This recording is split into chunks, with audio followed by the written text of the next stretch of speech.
Welcome to this new video about Forza Horizon 6. And for the very first time on my channel in a video, I'll be able to show you my own gameplay since I can play it early. And that honestly feels really great. So for those of you wondering how I'm able to play in advance, it's simply because Xbox sent me a key to test this game before its release. So if you don't have access to the game yet, that's normal because the official release is on May 19, 2026. So today in this video, I'm going to show you the beginning of Forza Horizon 6, I think about the first 30 minutes, keeping in mind that we're just past the introduction. There are quite a few things I can show you about Forza Horizon 6 with the test version I have right now, but there are also things I can't show you, including the game's introduction, so really the very beginning, the first 20 minutes I'm not allowed to. So I'm not going to talk about that here, but just know that we're really at the beginning of the game and we're with one of the first cars we were able to choose. We had the choice between the Toyota Celica, which is the one I took to explore the map a bit, but also the 4x4 GMC Jimny and the Nissan Silvia 89. So there are other cars that I'll show you more gameplay with in the coming days. By the way, make sure to subscribe to my YouTube channel because there's still a lot I can show you in videos, and I plan to. Over the next few days before Horizon 6's release, I'll make several videos for you. To test different cars, explore not just a good part of the map, but also to try out different activities. And then maybe I'll make, let's say, a first little video to tell you what I thought about this first preview. So make sure to subscribe and let me know in the comments what you want to see more of in Forza Horizon 6, or if you have any questions about it, put them in the comments. That way, I'll answer either directly in a video or in writing, and I'll prioritize the things you want to see in the game. I'll begin by showing you the Forza Horizon 6 map, which I think is highly anticipated. The map is massive, really. It's much bigger than Forza Horizon 5. And above all, at first glance, the map is going to be much more interesting to explore. Since we have a map that's more varied, we have a map that's much more vertical. We have mountains with snow. We have a city that's huge. That, though, is huge. It's colossal. It's 5 to 6 times bigger than the city in Forza Horizon 5, and it's the first real big city we've had in a Forza Horizon. And that's actually pretty nice.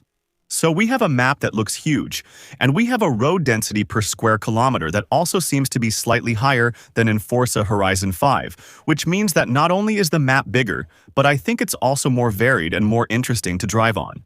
But we'll see that as we go through the gameplay. It's really super cool.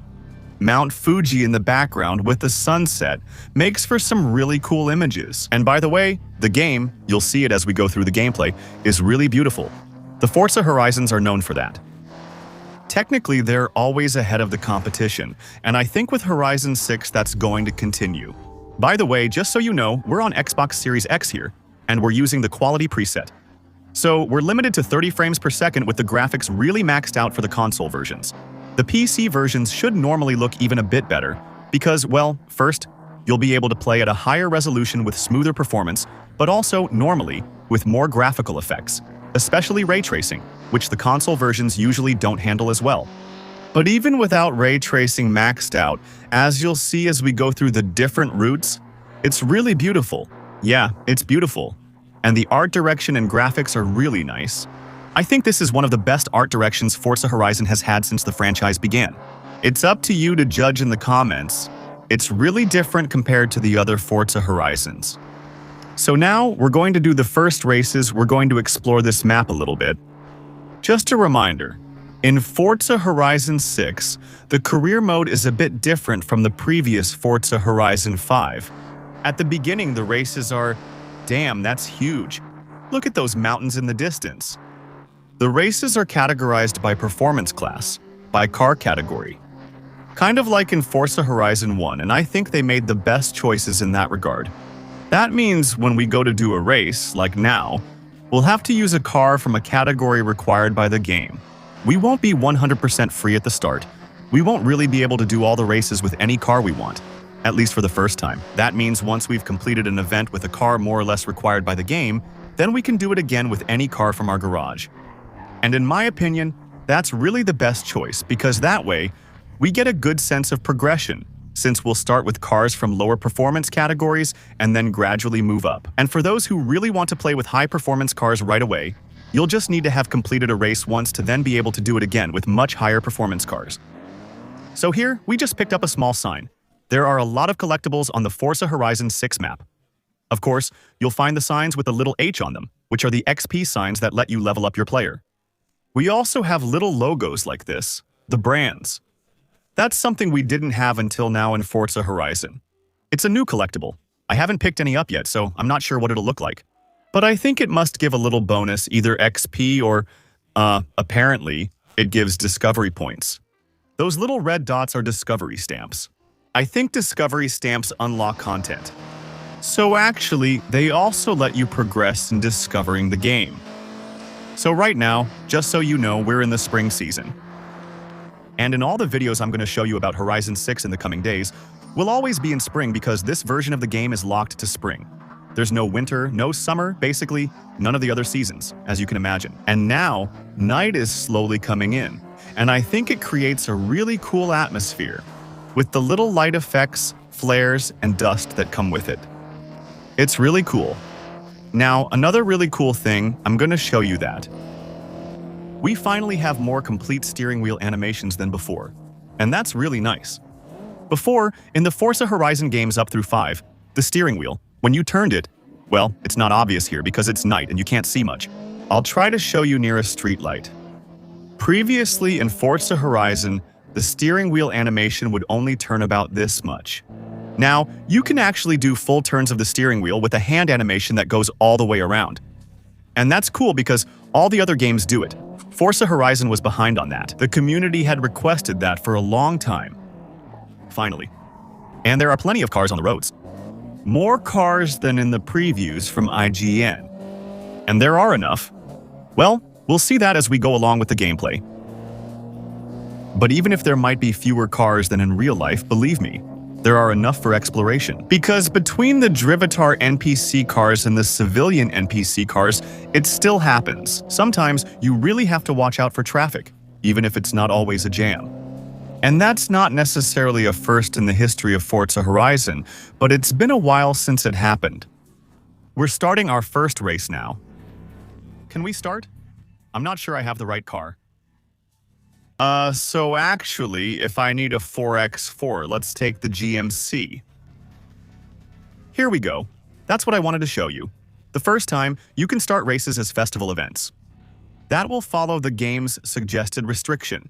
Then, custom race is available once we've completed it, so we can choose the cars we want. And then, the rival mode.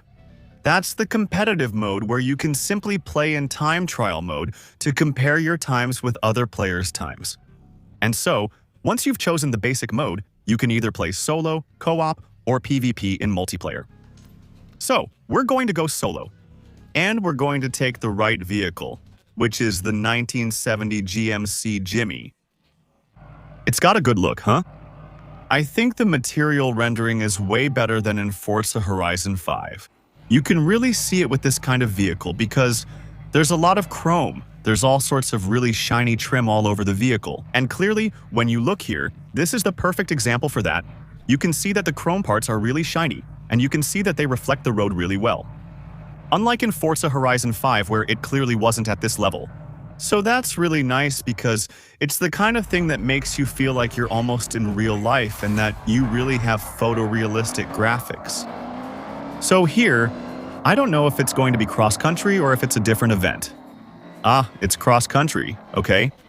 I got the answer pretty quickly with the first jump. And it's the same with the driving. I think I'll have the chance to talk about it again in a video later. So, these are things that might change by the time the final game is released. I'm reassured about the driving.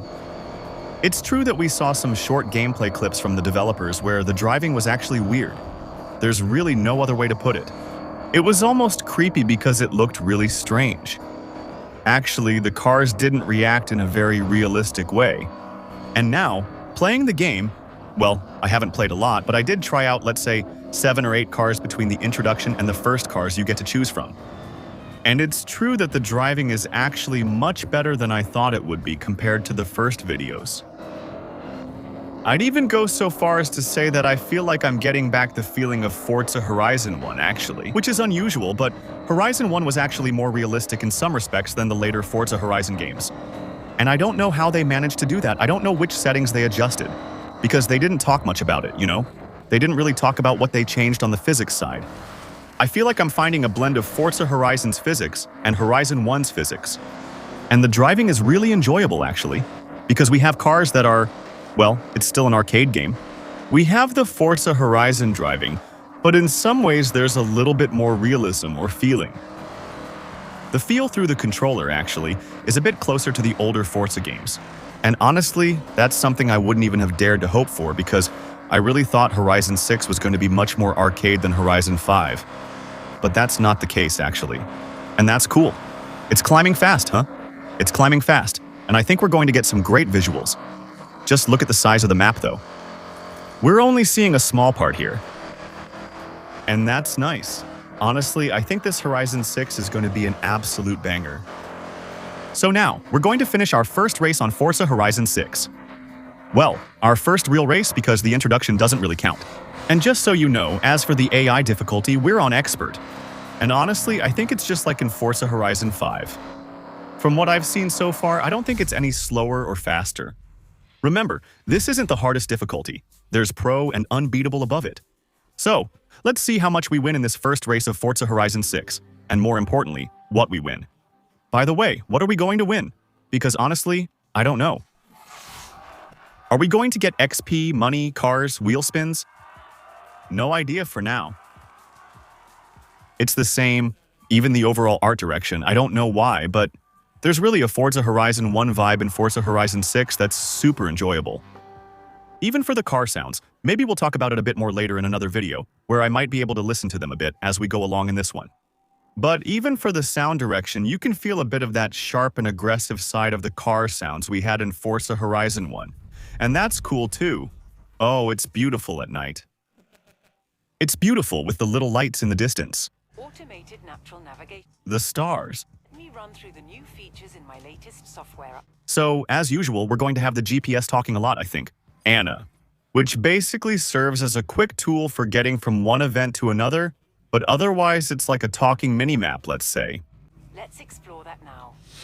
Let's see what she suggests to us. And what you should do next.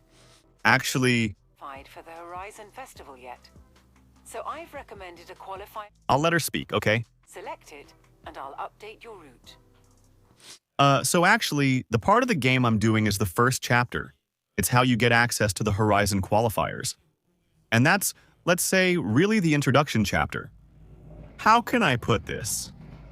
Yeah, it's the intro chapter. It's before we get access to the real game and the actual Forza Horizon Festival system. Damn, it's beautiful, huh? With the 4x4s driving underneath. With those little yellow lights there. The roads look incredible. There are so many beautiful ones. And then, yeah, with the mist over the water in the distance. It's beautiful, huh? It's beautiful, though.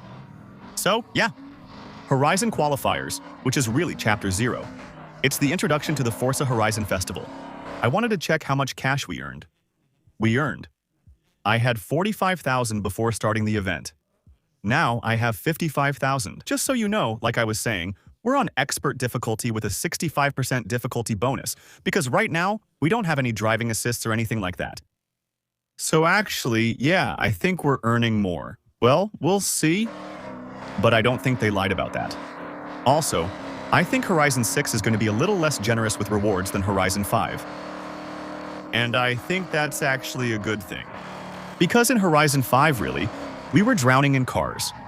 Played 15 or 20 minutes, we already had our first wheel spins. Super wheel spins. We were already unlocking crazy cars even though we were really just beginners. And it was the same for money. We were literally drowning in millions to the point that there are a lot of people on Horizon 6, and I'm one of them, who have 300 or 400 million credits. We don't even know what to do with it, actually. So, I think it's good that they dialed back the rewards a little bit, knowing that, well, it's still a strong Horizon game, so don't worry. You won't need to play for 4 hours just to buy a car. But if the progression is a bit slower than in Horizon 5, that's actually a good thing. There's stuff everywhere. For example, what's this? Damn! It's a car. Ah, yes. So that's perfect. The Mazda MX-5. It's an afterwork, meaning that all over the map, there will be shops like this, temporary ones, where you can get a car you don't have yet, usually with an aesthetic and upgrade setup offered by the game. So here, we have an MX-5 that already has a small wide-body kit and already a few small engine modifications, I think. I got it and was immediately behind the wheel. Okay. Well, so there will be a shop. Cars. Isn't it Afterwork the name? It's Aftermarket. I don't know why Afterwork came to my mind first. Little MX-5. Which also seems to pack quite a punch. Right away you can feel that it's much lighter and a lot shorter. So, it's the same. We're going to try to pick up a mascot while we're passing by. Where is it? Is that it? Oh, it's a small mascot. What do you get from it? You found a mascot. A mascot. There are 200 to collect on the map. Mascot flavor in each region. They offer up credits too, so if you see one, Ok. you know. They apparently give 3,000 or 4,000 credits, something like that. Plus, you get discovery stamps too. So that's really, really cool. The fact that there are aftermarket cars to pick up all over the map is also pretty cool because, well, you know, sometimes it happens by surprise. You're not expecting it, and suddenly you unlock a new car. And I think sometimes these will be cars you don't always expect, and they'll let you discover another brand, another model, or another setup. And I think that's cool, especially since, as you saw in Aftermarket, we get discounts.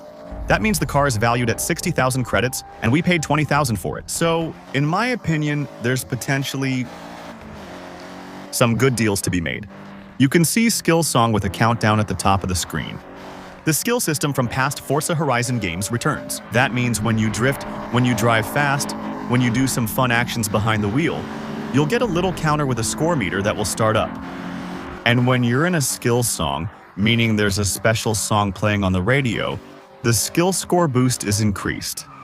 So you unlock skill points faster. And then you can use these skill points to unlock abilities on these cars. I haven't checked what it gives him yet.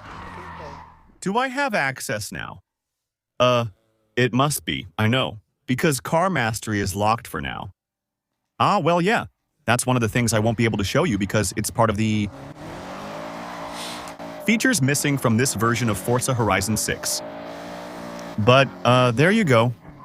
In general, in Forza games, skill points are used to get a car that will bring in a bit more money, a bit more XP, that kind of thing. And that's still a nice little boost to get off to a good start in Forza Horizon, in general. It's the same. Forza Horizon has lots of new environments we've never seen, like this kind of typical stuff right here. It's really, what you expect to see in Japan.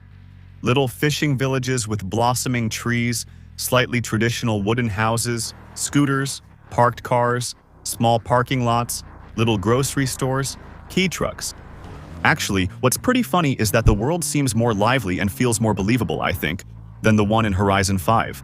It's all about the details, there are some silly little things, but the fact that there are a variety of shops, buildings here and there, construction zones, cars and motorcycles parked all over the place, but not necessarily in an ultra-robotic way, you know? And little gas stations too, that's the kind of thing that's just perfect, actually. It's perfect for making the game's atmosphere feel believable. By the way, maybe I can take this opportunity. There are more varied buildings. It's true that gas stations are a popular spot for taking photos. This is the first gas station I've found in the game. And apparently, as we could have guessed, the gas stations aren't functional. I'm going to take a quick picture. I don't know if it'll be the one for the thumbnail. And that way, I'll also show you the photo mode, by the way, at the same time. There we go, with, I suppose, they've reused the effects from Forza Horizon 5. So you can choose, for example, what time you're going to take your picture. You can also usually choose the weather a bit. We're going to go do the next race. And then after that, I don't know what we'll do. We'll see what Forza Horizon 6 has to offer. All right. So here, normally, it's another style of race with retro cars. So here, it's going to be with the little Sylvia that I haven't tested yet, and that looks pretty customized, and maybe also pretty customizable. We'll see what we can do with it later. I'll cover that in a separate video. since the game hasn't really prompted me to customize the cars yet. A nice little starting lineup, which is great because there are almost only Japanese cars, some of them pretty legendary. 300 ZX Eclipse, RX-7 Supra, 3000 GT as well. I think I saw one in the back. And up front, I saw there's also a non-Japanese car, since we have a BMW 850C here. Maybe we'll overtake it soon. Yeah, the car right in front there. I would have loved to drive that one. I don't know if we'll be able to drive it or not in the preview. It's a car with a V12 from BMW, and I have to admit I would have loved to hear a V12 in the preview to let you listen to a few different engine sounds. That's going to be complicated to show you that, but it's no big deal. The 850C is beautiful, a legendary car. Other than that, it's mostly Japanese cars. It's great to see them again. Winding roads, and a map that's a bit twistier and more vertical to make the most of these kinds of cars. Because these Japanese cars were made for this kind of road. They were designed to be responsive, to have good handling. And up until now, they haven't necessarily had the advantage in Forza Horizon. Now, there have been some overpowered Japanese cars in Forza Horizon, but overall, Forza Horizon, up until now, mostly gave the advantage to cars that are fast in a straight line, because there were a lot more fast corners and straightaways than tight winding turns. Except maybe on the Forza Horizon 4, DLC, Fortune Island, or the Rally Adventure DLC for Forza Horizon 5. But it's true that Horizon, in general,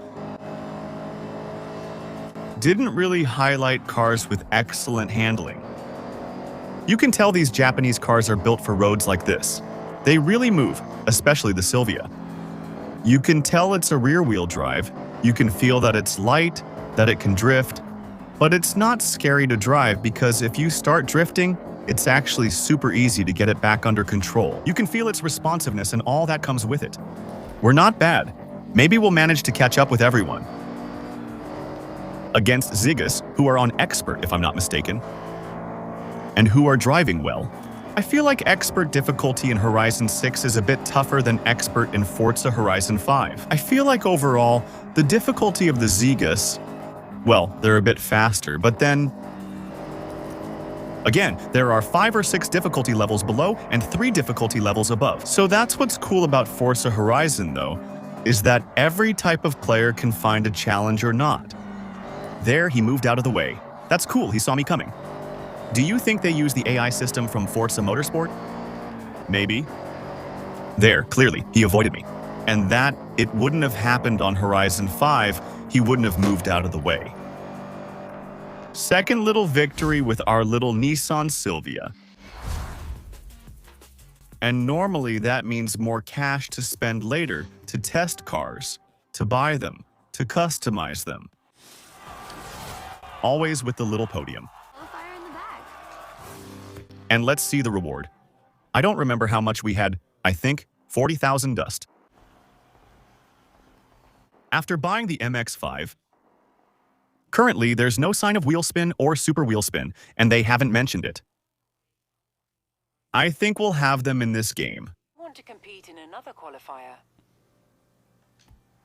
But you see, this is an example. It's perfect. It's the kind of example that makes you think there's life in Forza Horizon. To create a livelier atmosphere, you might see people working on cars or cars parked haphazardly. I've also noticed, at least a little so far, that the environments change.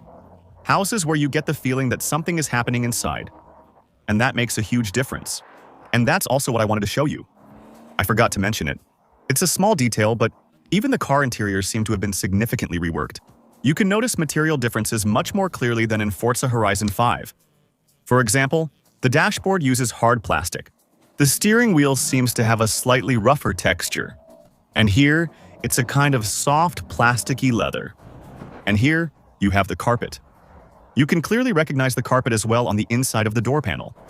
That's a small, silly detail, but it's the kind of thing that matters now. To tell the difference between a truly detailed game and a game that just makes you think it is. So, we'll end this first video here. Anyway, as I was saying, I'm gonna make more in the coming days. We'll keep exploring the map. Keep participating in the Forza Horizon Championship. Explore drifting, mountain areas, city zones, and more. So, make sure to subscribe.